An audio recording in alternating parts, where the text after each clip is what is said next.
administration moved mightily against him.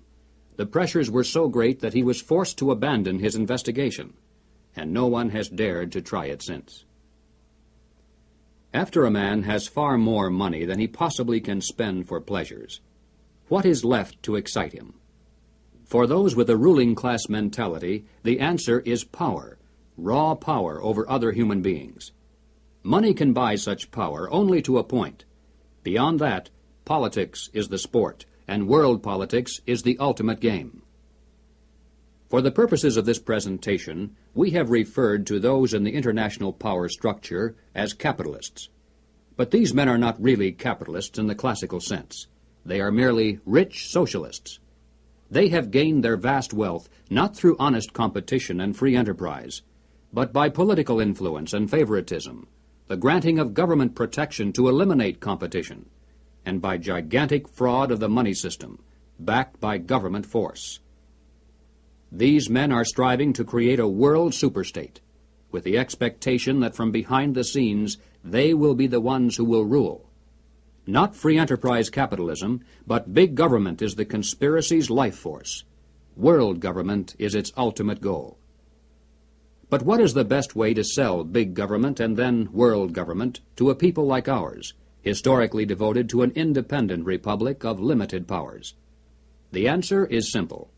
In revolutionary literature, the tactic is known as pressure from above and below. It's the strategy that Colonel House laid down in his book, Philip Drew, Administrator.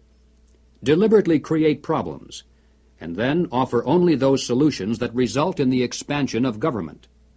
Create conditions so frightful at home and abroad that the abandonment of personal liberties and national sovereignty will appear as a reasonable price for a return to domestic tranquility and world peace. If those who seek world dominion can stimulate leftist mobs into violent confrontation with local law enforcement, and also provide exhaustive news coverage so that the entire nation can see and tremble, then the peaceful and freedom-loving majority can be programmed to accept a vast expansion of government powers and even a national police force, offered supposedly to end the violence. If those who seek world dominion can raise the specter of an enemy armed to the teeth with superior atomic weapons on the verge of launching a nuclear holocaust, and also offer world government as the prevention, then millions of Americans can be programmed to accept the loss of national sovereignty as our last best hope for peace. This is the meaning of pressure from above and below. To put over police-state measures at home, they need chaos, crime, and anarchy in the streets. To sell the idea of world government, they need the constant threat of nuclear war. Or, as they say in revolutionary circles, the real action is in the reaction.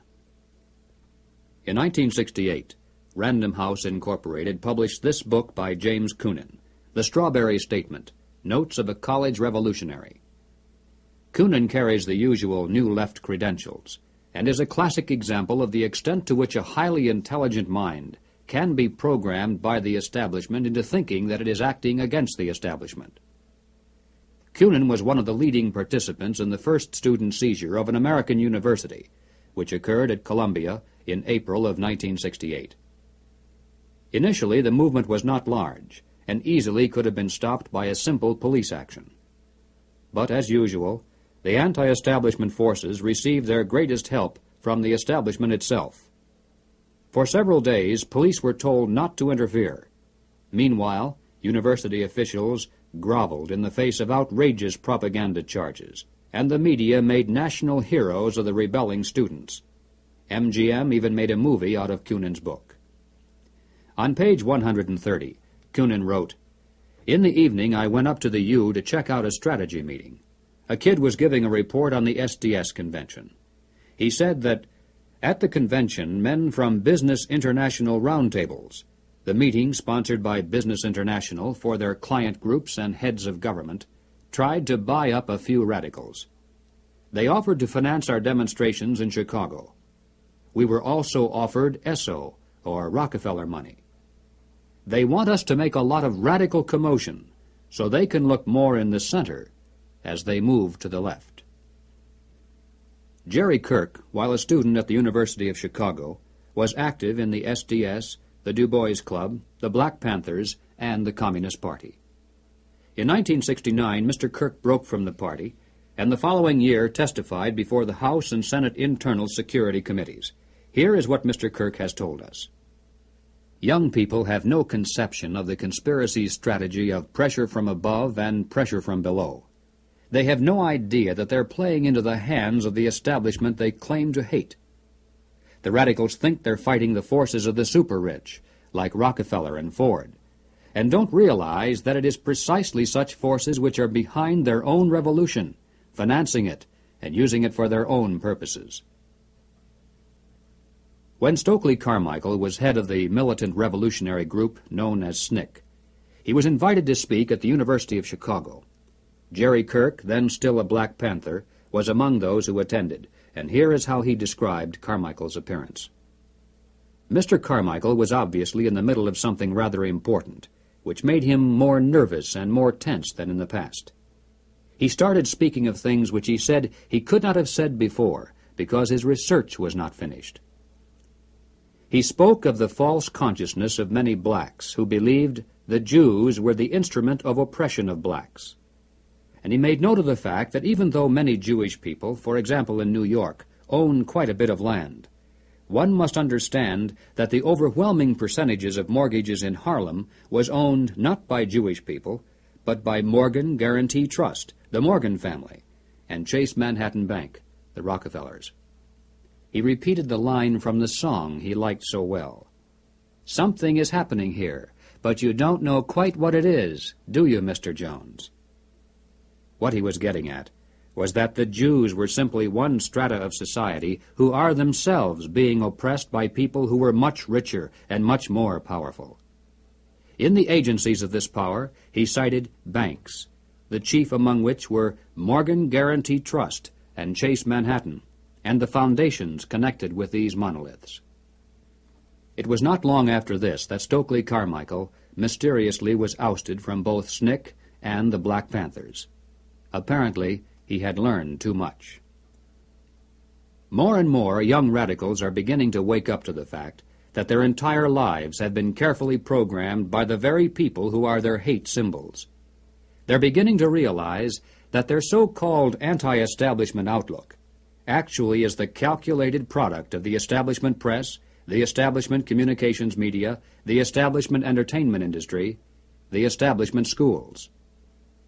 Rich men's corporations publish and popularize revolutionary books and songs. Through advertising, rich men's businesses subsidize revolutionary magazines. Rich men's tax-exempt foundations pour millions of dollars into left-wing organizations. The federal establishment in Washington, through agencies like the OEO, provide weekly paychecks to thousands of hardcore revolutionaries. And so we return again to the basic question, why? Why does the establishment publicly condemn but privately support the anti-establishment movement? Former communist Jerry Kirk answers, "The idea is to create a situation where the people are so frightened of the violence all around them that they will throw their hands up in the air and demand, 'Federal government, do something.' And the only choice open will be martial law. The communists, black militants, and revolutionaries will never succeed in overthrowing the government of the United States. But unless they are stopped, they will scare the American people into accepting socialism from Washington and statist rule by the insiders of the establishment. This is what it is really all about." In Bavaria, the year 1786, acting on a tip from an informer, police raided the home of a prominent attorney named von Zwack. They seized documents and letters revealing that he was a high-ranking member of an extensive conspiracy called the Order of the Illuminati. Over the centuries, forms of the word Illuminati, meaning the enlightened ones, have been used by many secret sects and occult organizations.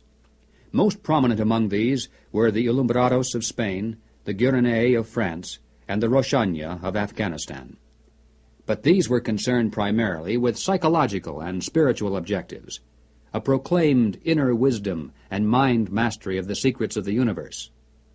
the conspiracy exposed in Bavaria was of an entirely different order. The Illuminati was founded on May 1st, 1776, by Adam Weishaupt, a professor at Ingolstadt University. Weishaupt obviously had been a serious student of the occult, for many of its bizarre features and symbols were incorporated into his organization.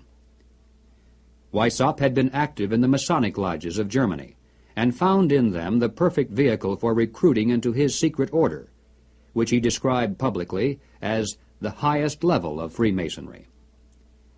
The Illuminati was formally incorporated into the Masonic lodges at the Congress of Wilhelmsbad in 1780. It should be noted that Freemasonry in England and America historically is quite different. Its members are characterized by the highest standards of integrity. Nevertheless, it is a fact that from 1780 on, the Illuminati did flourish as a parasite on the highest levels of the Masonic movement in Europe, especially the Grand Orient Lodges of France. There were 8 conspiratorial rings within rings, advancing from the outermost novice inward to Rex, or king. The king, of course, was Weishaupt himself, who had adopted the code name Spartacus. Those in the outer rings were told that the grand purpose of the order was to make of the human race, without any distinction of nation, condition, or profession, one good and happy family. But by the time the member had advanced to the level of presbyter, or priest, his oath of absolute secrecy and obedience had become deadly serious.